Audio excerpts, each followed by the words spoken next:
যাদের ঘরে বাবা মা ছাড়া বাচ্চা দেখার জন্য অন্য কোনো যদি মেম্বার থেকে থাকে অবশ্যই বাবা মা ওই মেম্বারের প্রতি শুকরিয়া আদায় করবেন। আসসালামু আলাইকুম, কেমন আছেন সবাই? আশা করি সবাই ভালো আছেন, আমিও ভালো আছি আলহামদুলিল্লাহ। চলে আসলাম নতুন একটা ব্লগ নিয়ে।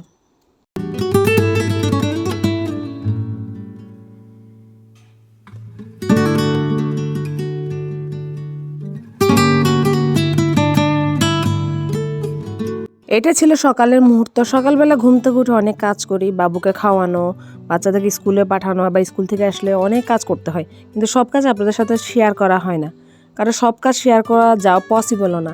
একটু একটু করে যতটুকু পারি ততটুকু আপনাদের সাথে শেয়ার করি। আর সত্যিকারও তো আমি নিজেও সুস্থ না, আমার গলাটা একটু ভেঙে গেছে, দেখতেই পাচ্ছেন। অনেক দিন ধরে কাশি হচ্ছিল আর সর্দি তো লেগেই আছে, যেহেতু এখন সিজনটা চেঞ্জ হচ্ছে তো এই প্রবলেমটা একটু বেশি দেখা দিচ্ছে। সবার বেলায় দেখা দেয় কিনা জানি না, আমার বেলা একটু বেশি দেখা দেয় যখন কোনো সিজন চেঞ্জ হয়।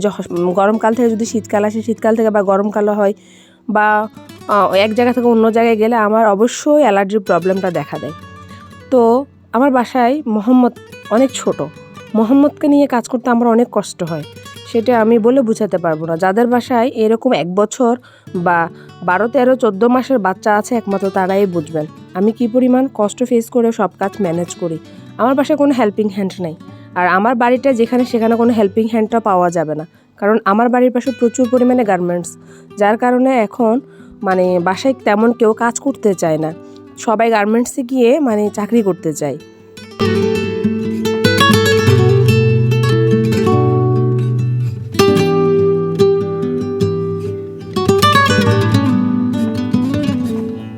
ঘরও যত কাজ করি না কেন কিছুটা সময় রেখে দিতে হয় বাচ্চাদের জন্য। এটা হচ্ছে আমার মেয়ে, আমার মেয়ের সাথে বসে আমি একটু চা খাচ্ছি এবং ওর পড়াশোনার বিষয় ডিসকাশন করছি। আর আমরা একটু বারান্দায় বসেছিলাম, বারান্দায় বসে চাটা খাচ্ছি। এই যে পাশের যে টপটা, ওটা পেপার ক্লে দিয়ে তৈরি করেছিলাম, কিন্তু অর্ধেকটা এখনও কাজ রয়ে গেছে। আমি মোহাম্মদের জন্য পারছি না আসলে। মোহাম্মদ যদি একটু কাউকে রাখার মতো, ম্যানেজ করার মতো যদি কখনো পাই অবশ্যই কাজটা সেরে নিব। আমরা মা মেয়ে চা খাওয়ার পরে এরপর মেয়েকে পড়তে দিয়ে আসলাম। মেয়ে বসে পড়ছে, আমার অন্যান্য কাজ আছে সেগুলো গুছিয়ে নিতে হবে, রান্নার কাজটা। আর আমার মেয়ে বিকালবেলা 5টার সময় সে কোচিংয়ে যাবে, স্কুল থেকে এসেছে 2টায়। তো আমার কত তাড়াতাড়ি কাজ করতে হয় এবার ভেবে দেখেন। আর মোহাম্মদকে তো ম্যানেজ করার মতো আমার বাসায় কেউ নাই। যদি আমার ছেলে মেয়ে সাউদা আর নাওয়াল যদি ঘরে না থাকে, মোহাম্মদ আরও বেশি পেন করে। যাই হোক, আমার চা খাওয়া শেষ, সব কিছু গোছানোও শেষ। আবার আসলাম কিচেনে একটু মশলা বাটবো বলে। আমি কিন্তু সচরাচর মশলা বাটি না, আজকে বাটছি, কারণ আজকে একটু মোহাম্মদ খেলা করছে বসে বসে, তাই এই সুযোগে আমি মশলাটা বেটে নিচ্ছি।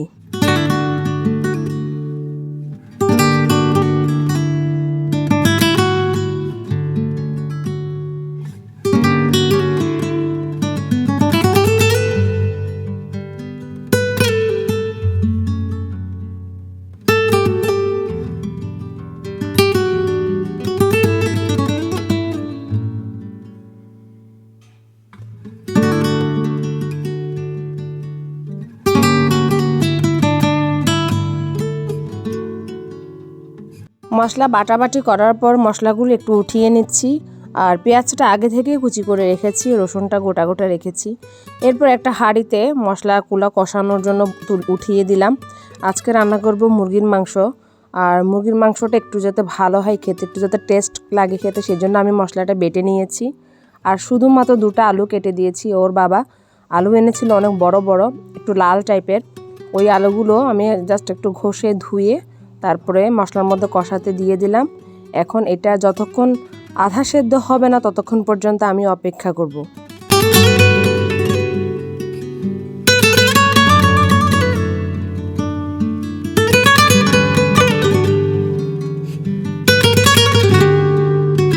আলুটা সেদ্ধ হওয়ার পরে এরপরে মুরগির মাংসগুলো দিয়ে দিচ্ছি। আর আজকের মাংসটা একটু বেশি স্পেশাল মজা হবে, কারণ আমি এখানে কালো ভুনার মশলাও ব্যবহার করেছি, যাতে স্মেলটা একটু ভালো আসে। কারণ আমরা তো দেখা যায় বেশিরভাগ সময় মুরগির মাংসটা খাই, তো সব সময় একটা জিনিস খেতে খেতে ওটা আর ভালো লাগে না, বোরিং লাগে। কিন্তু আমার বাচ্চাদেরকে ওটা বোঝানো যাবে না, আমার বাচ্চাদের সামনে চিকেনটা দিতেই হবে। সেই জন্য আমি কি করি, এক এক দিন এক এক রকমভাবে রান্না করার চেষ্টা করি। তো আমার মুরগির মাংসটাও এখন আমি কষতে দিয়ে দিব। এখানে আমি কোনো পানি ব্যবহার করব না, যতটুকু বের হয় মাংসের ভেতর থেকে রস বের হয়ে আসে ততটুকু। তো আমার কিন্তু মাংসের রসটা বের হয়ে এসেছে। এখন আমি টমেটোটা দিয়ে দিব। টমেটো খুব বেশি দিব না, কম দিব। আর মাংসটা আমার হয়ে গেছে। এবার আমি অন্য কিছু রান্না করতে চলে যাব। এবার নিয়ে নিলাম এক পিস ইলিশ মাছের টুকরা। এটা কিন্তু মানে লবণাক্ত যে ইলিশ মাছ হয়, যে নুনাইয়া ইলিশ, ওই মাছের টুকরাটা। আবার চলে আসলাম মেহম্মদের কাছে। মেহম্মদ অনেক বেশি কান্নাকাটি করতেছিল, তো কাজের মাঝখানে বিরতি দিয়ে চলে আসলাম ছেলেকে নিয়ে। ছেলে কি করলো, মানে ও ভাই বোন যখন বাসায় নেই তখন তাদের স্কুল ব্যাগ থেকে গিয়ে প্যাকেটগুলো নিয়ে এসেছে। সে কিন্তু ওগুলো কিছু খাচ্ছে না, জাস্ট মুখে দিচ্ছে আর ফেলে দিচ্ছে। আর আমি সাধারণত প্যাকেট জাতীয় জিনিস দেই না। এখন ও যখন বেশি কান্নাকাটি করছে, নাক দিয়ে চোখ দিয়ে পানি পড়ছে, তো আর কি করার, তো বাচ্চার কাছে হার মেনে গেলাম।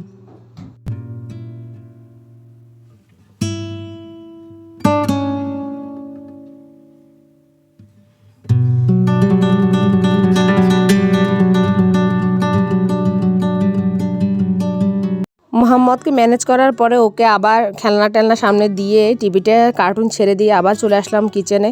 আজকে রান্না করতে ভীষণ দেরি হয়ে গেছে, বাচ্চারা চলে গেছে। ভাগ্য ভালো যে আমার হাজব্যান্ডের যে মানে ফ্রেন্ড হয়, মানে ওনার যে কলিগ হয়, সে কলিগ বাসার জন্য বিরিয়ানি পাঠিয়েছিল। তো সেই বিরিয়ানিগুলো খেয়ে বাচ্চারা চলে গিয়েছিল, না হলে কিন্তু আমার আজকে অনেক কষ্ট হয়ে যেত। ওরা এগুলো খাওয়াতেই আমি থেমে থেমে রান্না করছি। যাই হোক, আমি ওই যে শুটকি মাছটা নিয়েছিলাম, ওই শুটকি মাছটাকে ব্লেন্ড করে একটু মশলা কষিয়ে, রেগুলার মশলা কষিয়ে আবার চুলায় বসিয়ে দিলাম। এটা আমি মরিচ খোলা করব। অনেকে অনেক রকমভাবে খাই, আমরাও বিভিন্নভাবে খাই শুটকি মাছের মরিচ খোলা। আর আমি কেন শুটকিটাকে ব্লেন্ড করলাম, কারণ হচ্ছে কি, মানে যাতে কাঁটাটা যাতে একদম ভ্যানিশ হয়ে যায়। কারণ আমার মেয়ে মানে ইলিশ মাছ খেতে চায় না কাটার কারণে। আমার মেয়ে যাতে একটু খেতে পারে, আমার ছেলেরা যাতে খেতে পারে, সেই জন্য আমি পুরো ইলিশ মাছের টুকরোটাকে ব্লেন্ড করে মশলা কষিয়ে তারপর মরিচ খোলার জন্য বসিয়ে দিয়েছি। আর একটু টমেটো দিয়েছি যাতে লবণটা মানে না লাগে, আর লবণটা টমেটো দিলে কেটে যায়।